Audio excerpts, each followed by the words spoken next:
Can you do Hijrah with just English? Is a very common question. Now, I grew up in the UK speaking only English, later visited over 25 countries, spent months in Malaysia and Egypt, and I now live long term in Indonesia, all whilst only being fluent in English. Alhamdulillah.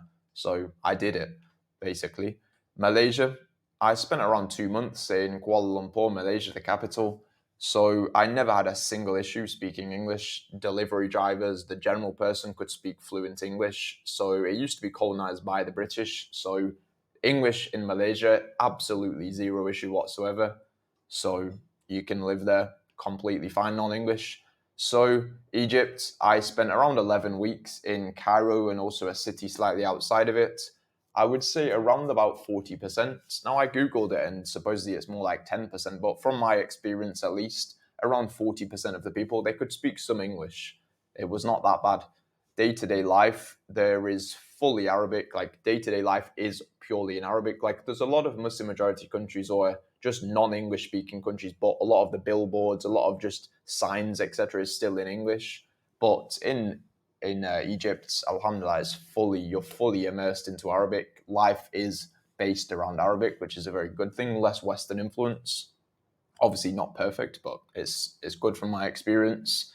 Many times people would speak to me in Arabic, and so this is just something to be prepared for if you're not going with the language.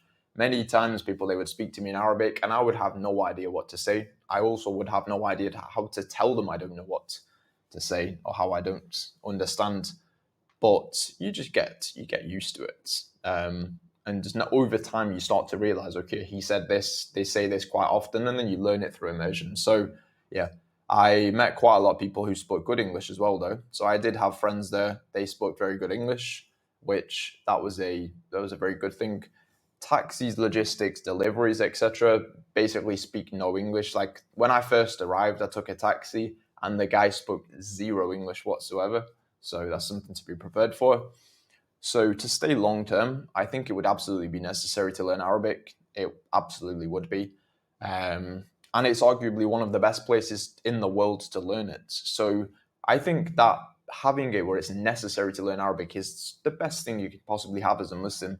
Is so, so good because then you've got all the motivation. Like to learn Arabic is so important as a Muslim. And if you're in a place where it's pretty much forcing you to do so, it's highly, highly beneficial. So I think that's a huge benefit of Egypt.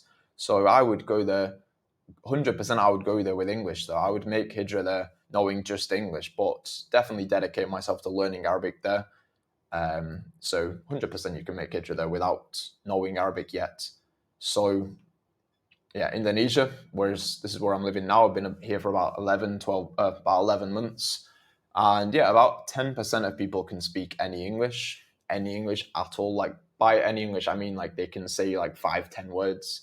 So younger people generally can speak it more than 10% of them, and particularly women. So like I got married here, and I know a lot of brothers they get married here, and generally the younger women they can actually speak English. But when it's people like over 30, generally they know literally nothing. Like they will literally just know hello. Hello is the same in Indonesian, so they just know nothing is the point. So you can't just kind of get by a little bit. Like in a lot of countries, they don't speak English, but they know some words and whatnot. But yeah, a lot of them they literally know nothing here. Um, yeah, if you take a taxi, 90% of them they won't speak any English. Go to government offices for your visas, etc. Go to shops, and they all speak almost zero English.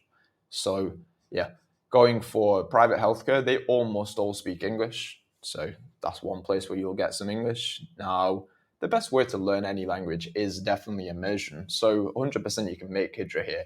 Not knowing the language, you don't have to study the language before coming. You don't have to become fluent in it before coming. 100% you can just come here not knowing the language and you learn it through immersion. Rather than studying with a teacher online, going through the books, blah, blah, blah, learning about scenarios you're never even going to be in. Like the amount of lessons I've done online of languages, but they're just teaching me scenarios which I'm never going to be in. And I'm just not, like, that's not going to go into my brain.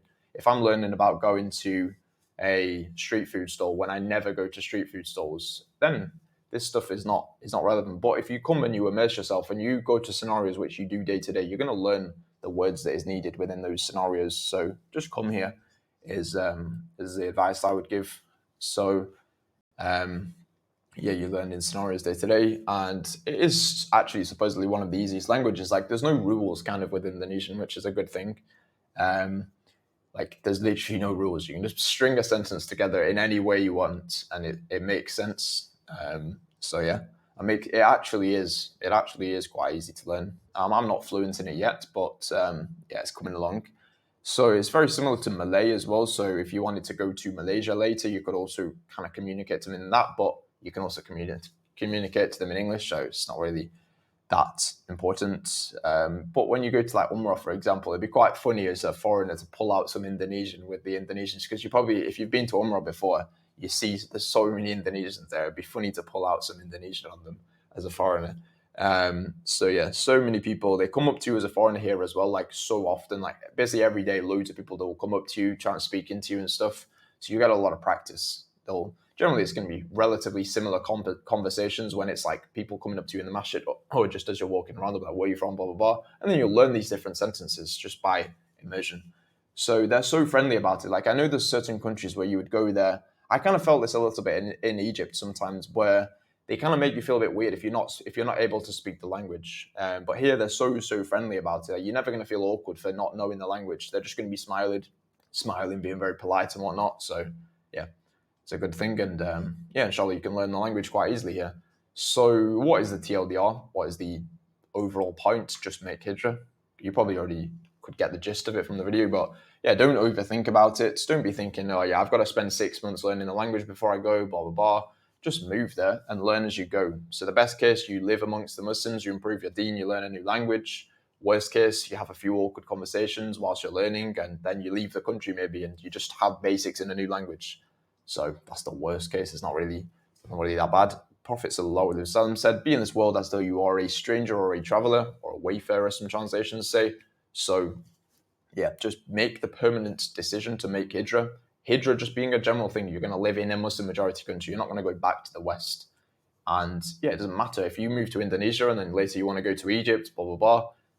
You're still in the Hijrah, and I find that to be the better way. And it's exactly what the Prophet advised, is to be in this world as you are a stranger or a traveler. So yeah, just make Hijrah.